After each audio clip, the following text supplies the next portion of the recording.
Halo guys, ketemu lagi sama saya Rifo Cahyono di NT Indonesia. Ini adalah hari yang spesial. Sebelumnya saya mau ucapkan salam dulu buat teman-teman. Apa kabar? Semoga teman-teman dalam keadaan yang sehat, dalam keadaan yang baik dan tetap semangat. Ini adalah pagi yang spesial karena saya kedatangan satu tamu yang luar biasa, seorang YouTuber juga. Kalau kita lihat ada satu channel di YouTube ya, channel yang mengulas tentang perjalanan seorang yang menjadi pemburu pusaka. Ini adalah channel yang luar biasa dan ini baru pertama kali saya ketemu. Dan ini pertama kali juga Masnya ini mau menunjukkan siapa dia. Kalau di channel Hunter Pusaka biasanya dia hanya narasi aja. Dia nggak mau nunjukin siapa dia sebenarnya. Tapi di kesempatan ini saya agak memaksa nih Mas Adrian untuk ayolah muncul di ini Mas ya.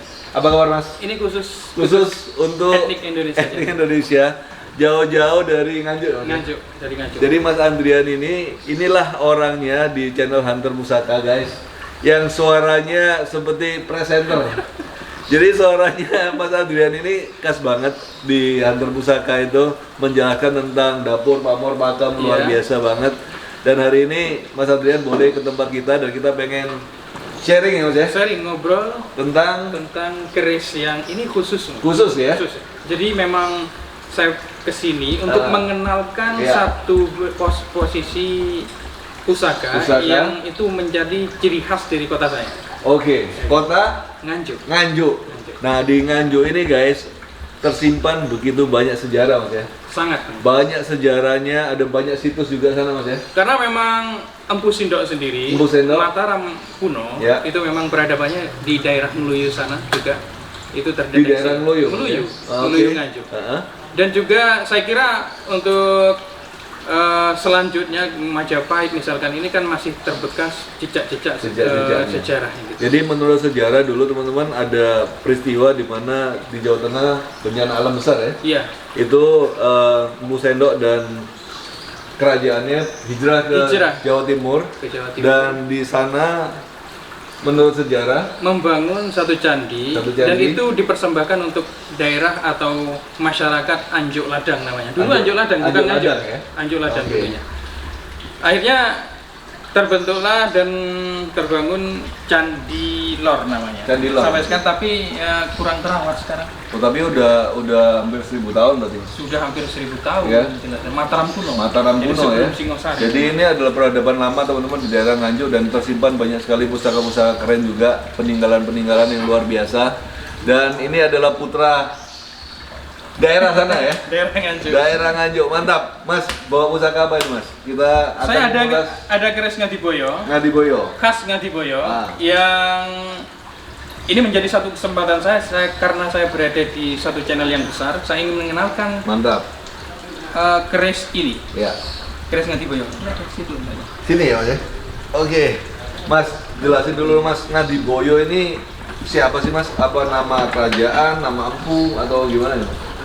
Sebetulnya Ngadiboyo itu dari kata gabungan sih Om. Jadi era ke era itu ada istilah kata yang berubah. Moyogati misalkan dan Empu Adi. Ini salah satu Empu Moyogati itu seorang ayah dan Adi ini seorang anak. Selang berapa tahun perubahan zaman akhirnya terjadi perubahan kata. Awalnya gabungan sih antara Moyogati dan Adi. Jadi Ngadi Boyo Moyo ya. Adi Moyo pertama lalu berubah menjadi Ngadiboyo. Sampai sekarang ada di daerah Kecamatan Rojoso dan sekarang dinamakan Ngadiboyo. Oke, itu berarti jadi nama kelurahan. Nama daerah kekuasaan ya? Iya. Oke. Sampai sekarang 2016 teman-teman dari kebudayaan dan dari perkerisan yang diprakarsai oleh Bapak Nanang, jenengan harus ngobrol ke sana nih ya. Jenengan harus ngobrol sama Bapak hari kita akan ke sana ya. Itu mengadakan satu riset ke daerah keturunan dari Empu Ngadiboyo.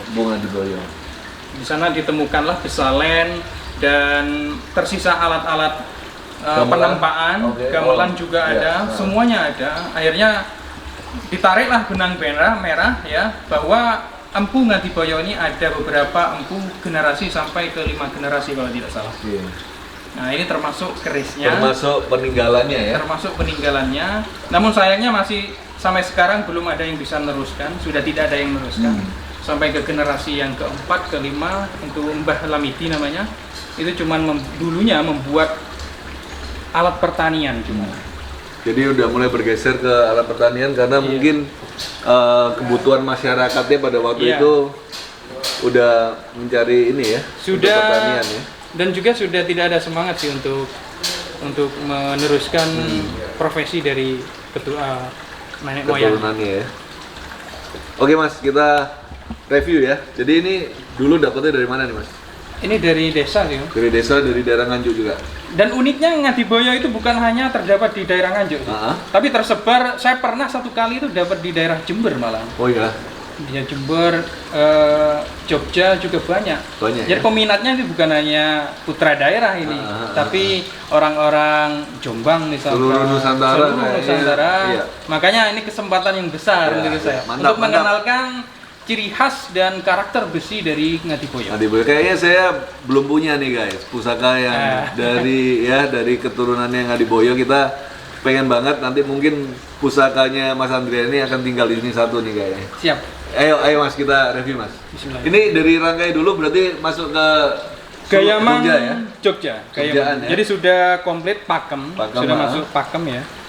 Saya kira pakemnya sudah cukup layak untuk dipajang. Bismillahirrahmanirrahim.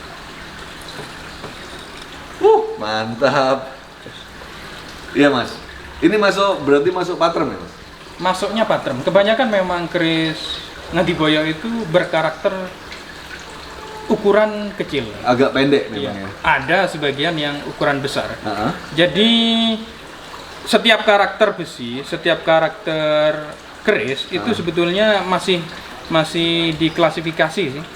Untuk penelitian selanjutnya ini bikinan Empu Ngadiboyo pertama, kedua, ketiga itu belum terdeteksi. Belum terdeteksi ya. Nah, makanya dari itu saya ingin mengajak teman-teman yang tahun 2016 itu nanti akan mengadakan penelitian ulang.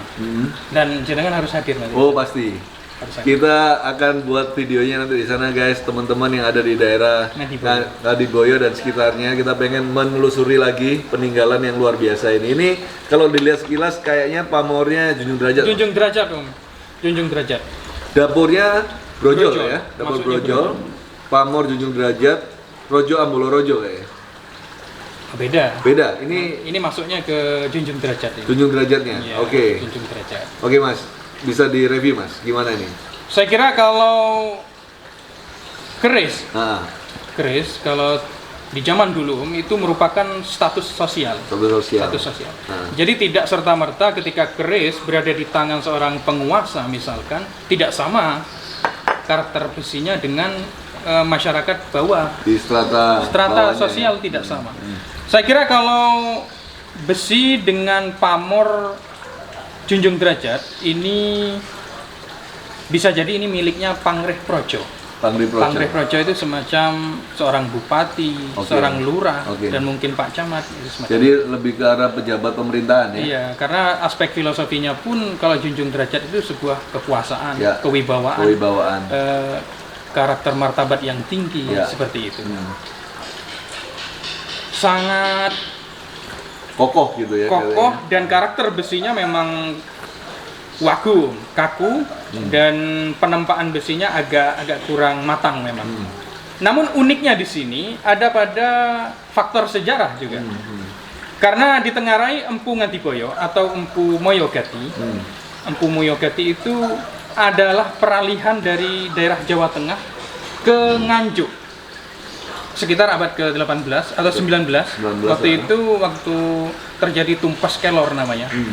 Jadi seorang pengikut Empu, maksud saya Pangeran Diponegoro. Eranya Pangeran Diponegoro. Pengikutnya, bahkan ditengarai pengikut setianya. Akhirnya Empu Ngadiboyo ini bermukim di daerah Ngadiboyo. Sebetulnya nama aslinya tidak diketahui, namun berubah menjadi nama Empu Moyogati yang pertama. Empu Moyogati. Lalu bermukimlah di situ dan terbuatlah keris-keris berkarakter Ngadiboyo seperti ini. ini menjadi satu ciri khas yang nggak bisa dipisahkan ya yang dari tidak daerah bisa sana. dipisahkan. Oke, dari besinya juga kelihatannya besi pamornya luar biasa nih Mas ya. Pamornya sangat Pandes ya. pandes, namun pada karakter besi itu berbeda-beda. Ya ini yang masih kita akan adakan penelitian lagi Telusuri, nanti. karena ada satu lagi Mas, yang keris Ngadibioyo tadi dibawa. Nah kita lihat ada 2 pusaka yang dibawa Mas Adrian guys. Salah satunya juga dapur brojol. Berjala ini. Ini jala ya? Oh Jala. iya ada Karena ini masuk jala dan kita bisa lihat ciri khas dari bentuknya Mas ya. Iya. Ciri khas bentuknya ini Gande Amboto Rubu. Jadi Gande Amboto Rubu. agak miring gini, namanya Amboto Rubu. Uh-uh. Dan gonjonya cenderung agak tebal. Oke. Karakter panjangnya itu tidak terlampau panjang, Iya. tapi kebanyakan memang patrem memang. Kebanyakan yang sering kali di ini patrem ya. Meskipun ada sih yang panjang. Lebih itu. panjang ada ya. Nah ini masuk pamornya pendaringan kebak. Pendaringan kebak, Om. Masuk pendaringan kebak, Ngadiboyo juga. Wah mantap banget nih Mas. Ini luar biasa. Ini luar biasa. Bahkan teman saya kemarin sih, itu ada yang punya keris Ngadiboyo, pamornya Junjun Derajat itu bisa lumayan. Oh iya. Orbit harganya lumayan. Nilainya ya. Nilainya lumayan. Nilainya luar biasa. Ini tadi saya sempat tanya ke Mas Andrian sekitar 10-15 jutaan ya Mas. Iya. Itu pun belum tentu dilepas kan? Belum tentu. Iya, karena langkanya Mas. Langka. Belum tentu kita dapat. Mas, apa sih harapannya Mas Andrian buat channel Hunter pusaka Hunter? Hunter pusaka. Hunter pusaka. Yang pasti yang pertama edukasi, Om. Iya. Ya. Seperti kita tujuannya sama. Ya, edukasi uri-uri budaya. Uri-uri budaya agar generasi kita selanjutnya ini, terutama generasi muda ya. Dengan adanya channel seperti ini, terutama misalkan Etnik Indonesia, saya kira banyak euforia ini yang orang mulai tertarik lagi. Anak-anak muda ini banyak melestarikan ya. Banyak. Karena Mas selama sampean mulai keliling-keliling ke daerah-daerah ya. Iya. Banyak nggak sih Mas pusaka yang udah nggak terawat, yang nggak dikehendaki pemiliknya? Banyak sekali, bahkan ketika kita tidak berusaha mencari, ini banyak yang dilarung, banyak yang dibuang. Dan ini yang menjadi perhatian kita sekarang untuk memberikan ini ya arahan kepada teman-teman baru mungkin yang baru menonton seperti ini. Kalau ada misalkan pusaka, keris peninggalan, saya kira jangan dibuang lah. Ya. Kalau tidak bisa merawat misalkan atau dimaharkan ke yang lebih bisa atau dibahkan ya bisa lebih bagus teman-teman, karena menjadi tanggung jawab kita sebagai putra bangsa. Siapa lagi kalau bukan kita yang melestarikan pusaka-pusaka Nusantara yang walaupun dalam beberapa waktu terakhir ada banyak sekali image-image yang negatif Mas ya tentang Masih pusaka banyak. Yang mana orang merasa pusaka itu sesuatu yang menjadi musyrik dan segala macam. Itu yang kita lagi pengen mengedukasi teman-teman bahwa marilah kita lihat pusaka itu dari sudut pandang yang berbeda. Bukan dari sudut pandang orang yang menyembah-nyembah pusaka, tapi dari sudut pandang orang yang ingin melestarikan dan mempelajari sejarah di baliknya. Karena di balik sejarah daripada empu yang membuat pusaka ini, kita bisa melihat kearifan dan filosofi yang luar biasa daripada leluhur kita. Benar ya, betul Mas, sekali. Itu sebabnya teman-teman, kalau teman-teman suka dengan channel-channel yang orang-orang yang mengulas tentang pusaka, boleh untuk subscribe di channelnya Mas Andrian, Hunter Pusaka. Hunter Pusaka. Di situ perjalanan Mas Andrian dalam menyelamatkan pusaka-pusaka Nusantara. Benar ya Mas ya? Itu juga, ini juga kita juga sebagai etnik Indonesia, kita kemana-mana kita sangat senang sekali kalau melihat orang bisa melestarikan pusaka. Ya, itu satu kebanggaan karena simbol sejarah juga. Selama ini saya akan menanggap tadi untuk kebanyakan memang untuk generasi kita ajrih atau agak takut gitu untuk mengoleksi keris. Banyak yang beranggapan ini ada sesuatunya. Nanti kalau saya megang ini nanti terkena musibah, ada efek buruk. Saya kira ini ada satu propaganda tertentu untuk melemahkan bangsa ini. Ketika budaya sudah hancur, saya kira bangsa ini akan morat-marit. Karena harus memang budaya ini tetap terjaga dengan bagus. Benar. Jadi saya pernah ada petua dari orang-orang sepuh, dia bilang ada masanya Indonesia ini dilucuti senjatanya, Mas. Betul sekali. Dilucuti senjatanya dalam arti ditakut-takuti akan hal-hal yang sifatnya keagamaan, akhirnya pusaka-pusaka yang luar biasa itu dibuang, akhirnya bangsa ini kehilangan persenjataannya. Iya. Dan itu sebabnya banyak sekali peluang-peluang pada waktu itu penjajah untuk menguasai daerah-daerah tertentu karena penduduknya udah nggak punya lagi senjata-senjata Iya. yang bisa dipakai untuk berperang.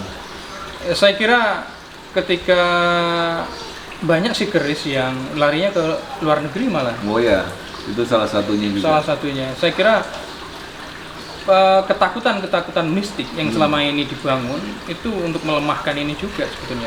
Ya benar. Kenapa kalau kita berpikir secara ini ya, nalar ya, yang mengoleksi keris ini orang-orang luar negeri itu banyak banget. Banyak permintaan ke luar negeri. Kalau Banyak kita sekali. mau itu banyak banget. Dari Brunei, Malaysia, Malaysia, Belanda, ada lagi Prancis. Prancis itu banyak banget gitu. Cuman ada satu pemikiran yang positif juga ketika pusaka itu sampai ke luar negeri, mereka lebih merawat mas, lebih baik daripada kita. Iya. Ya. Betul sekali. Tapi ya tetap aja kita pengen suatu hari nanti pusaka-pusaka dari luar negeri itu bisa balik lagi ke Indonesia. Ya, itu harapan kita. Itu harapan kita dan ada juga beberapa teman-teman yang sangat terbeban dengan itu. Yang saya kenal, mereka sangat ingin untuk pusakanya itu balik ke Indonesia, lagi ke Indonesia. dengan ikutin lelang-lelang di luar negeri dan harganya luar biasa. Luar biasa. Sampai ratusan juta untuk pusaka-pusaka Indonesia bisa kembali ke Indonesia. Nah daripada kita mikir sejauh itu, lebih bagus yang di daerah kita aja lah. Nah, itu dikembangkan, dicari, dirawat baik-baik ya.